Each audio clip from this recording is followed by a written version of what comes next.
अपराधियों और अपराधियों से ना कोई जाति होता है ना कोई धर्म नहीं होता है, जाति नहीं। लेकिन यहाँ अगर किया गया है तो ये जांच का सवाल है। अगर ऐसा किया गया जा रहा है धर्म की समस्या तो ये भी हो सकता है कि धर्म में नफरत फैलाने का कार्य किया जा रहा हो। भाई भाई वाला जो नारा दिया जाता है, इससे यही कहना चाहिए कि भाई भाई वाला नारा है।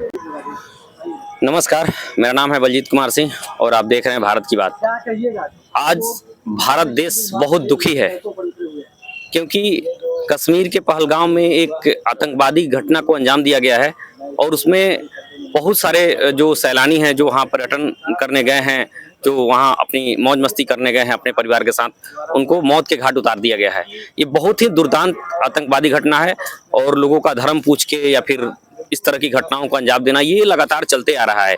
इस विषय में जन स्वराज पार्टी की तरफ से एक सासाराम में एक कैंडल मार्च निकाला गया जो सर्किट हाउस से लेके और शहीद स्मारक तक ले गए लोग। उसमें मैं एक बात करना चाहूंगा, जन स्वराज पार्टी के नेता हैं श्री अशोक भारती जी, उनसे बात करना चाहूंगा। आप क्या कहना चाहते हैं इस घटना के बारे में? देखिए, यह घटना बहुत ही दुखद है। इस तरह की घटना देश के अंदर लगातार घट रही है। हम इसकी कड़ी निंदा करते हैं और यह मुद्दा देश का मुद्दा है। इस मुद्दे पर कोई राजनीति नहीं होनी चाहिए।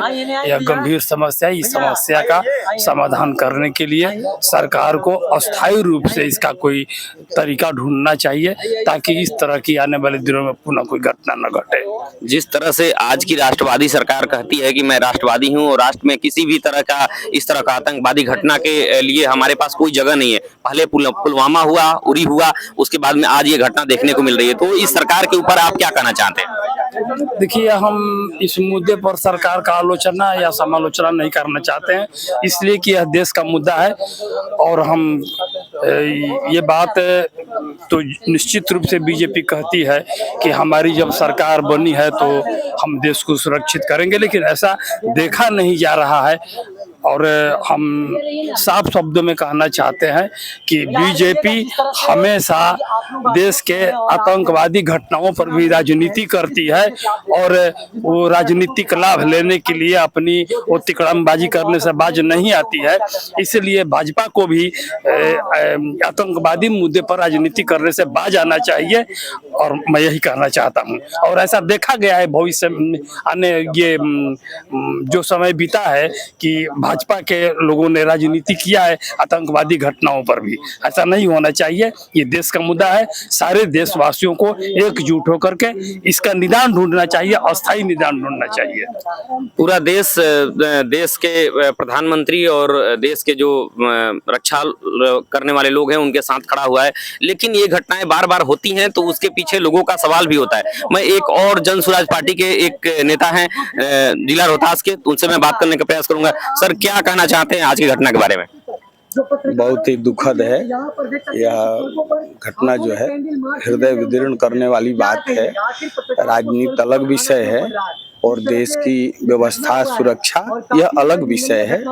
और इस तरह से घिनौना कृत्य हो रहा है तो जो देश का मालिक है, गृह मंत्री जी हैं, प्रधानमंत्री जी हैं, तो इसका सीधा सीधा जवाबदेही उनको है। इतनी बड़ी चूक हुई कैसे?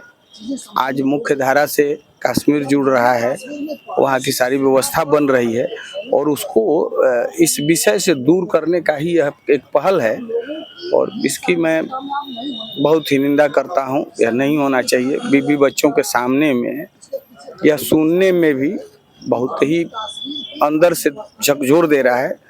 ऐसा नहीं होना चाहिए कि उसकी जाति पूछ के, धर्म पूछ के। यह जो है धर्मनिरपेक्ष देश है, यहाँ सबको अपनी आज़ादी है। हम दोनों सारे लोग साथ मिलकर रहते हैं और उस विषय में इस तरह की होती है। और क्या कर रही है सुरक्षा एजेंसियाँ? कैसे हुआ?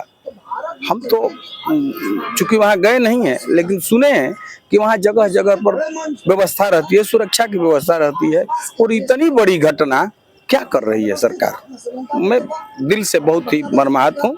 और जो भी हमारे रोहतास के ही बगल के ही हमारे साथी रहे हैं, मैं उनको भावभीनी श्रद्धांजलि अर्पित करता हूं अपने तरफ से। उनके परिवार को मैं ढांढस बनाने का भगवान से प्रार्थना करता हूं कि उनको इस दुख की घड़ी में दुख को सहने की क्षमता प्रदान करे।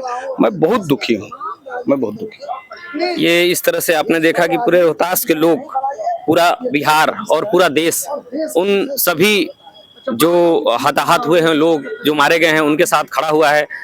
तो सब लोग बहुत दुखी हैं। जो लोग सिस्टम से भी दुखी हैं, उनको भी ये तरीका अख्तियार नहीं करना चाहिए, क्योंकि इस तरीके से अख्तियार करके भी किसी भी देश में शांति और वो अपने लक्ष्य को प्राप्त नहीं कर सकते हैं। भारत एक गणराज्य है, यहाँ विरोध भी एक गणराज्य के तरीके से ही होना चाहिए। और भी लोग हैं, उनसे मैं बात करने का प्रयास करूंगा। मेरे साथ अजीत हैं जो जनसुराज से जुड़े हुए हैं, मैं इनसे बात करने का प्रयास। क्या सोचते हैं आज की घटना के बारे में? मैं आज की जो घटना हुई है, सबसे पहले मैं उस पर श्रद्धांजलि देना चाहता हूं। और मैं ये सोच रहा हूं कि जब अपने देश में, जिसको अपने कश्मीर को अपने देश का मुकुट कहा जाता है, वहां पर अपने देश के पर्यटक घूमने के लिए जाते हैं। वहां पर बहुत सारी चीजें घूमने के लिए हैं। हम लोग भी सोचते हैं कि कश्मीर जैसे डल झील हुआ या और भी जगह वहां पर है जो कि घूमने लायक है। जब अपने देश के पर्यटक वहां पर सुरक्षित नहीं है तो लोग कैसे जाएंगे? और जब पर्यटक देश में नहीं जा पाएंगे तो अपना जो आर्थिक स्थिति है वो कहीं से रिन्यू नहीं हो पाएगा, जिसके कारण ये जो घटना हुई है बहुत ही निर्मम घटना हुई है। और मैं चाहूंगा इसके लिए कि जितने भी अपने देश के जो अपने पर्यटक मराए हैं उनके परिवार को सहानुभूति मिले और सरकार इस पर निष्ठा भाव से जांच करे और उनको पहचाने की आखिर घटना हुआ कैसे।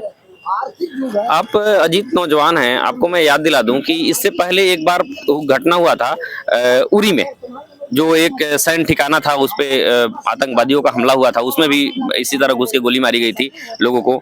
उसके बाद में एक दूसरा घटना हुआ, उसमें भी इस तरह की घटनाएं आई थी। तो आप क्या कहना चाहते हैं? इस तरह से लगातार घटनाएं हो रही हैं और केंद्र में लगभग ये तीसरी बार भाजपा की सरकार है केंद्र में, तो उनकी क्या जिम्मेदारी है? वो अपने जिम्मेदारियों को पूरा कर पा रहे हैं, नहीं कर पा रहे हैं? इस विषय में आपकी क्या राजनीतिक राय है? हम इस विषय में ये राय देते हैं कि अभी तक जितनी भी घटनाएं हम लोग सुने हैं, जो भी घटना हुई थी आतंकी और अपने सैन्य बलों के बीच में हुई थी, आज तक कभी भी ऐसा घटना नहीं हुआ है अपने देश में कि इतने सारे पर्यटक एक साथ मराए हो। आज तक जहां भी हमला हुआ, चाहे उरी का हमला हुआ, चाहे कश्मीर पुलवामा का हमला हुआ, जो भी हमला हुआ है अपने देश में, आज तक जो भी आतंकी और अपने देश के सैन्य बलों के साथ हुआ है, लेकिन ये पहली घटना ऐसी है अपने देश में जो कि अपने पर्यटक को टारगेट किया गया है और उसमें भी धर्म पूछ के टारगेट किया गया है। तो इसके लिए मैं बहुत दुखित व्यक्त करना चाहता हूँ। तो बहुत रोष है देश में और ये नहीं होना चाहिए। मैं जनसुराज पार्टी की तरफ से, अपने तरफ से भी उन देश के उन जवानों को, जो पर्यटक लोग जो वहाँ हताहत हुए हैं और उनको जो चोटें आई हैं, उनके लिए मैं भावभीनी श्रद्धांजलि देता हूँ। मेरा नाम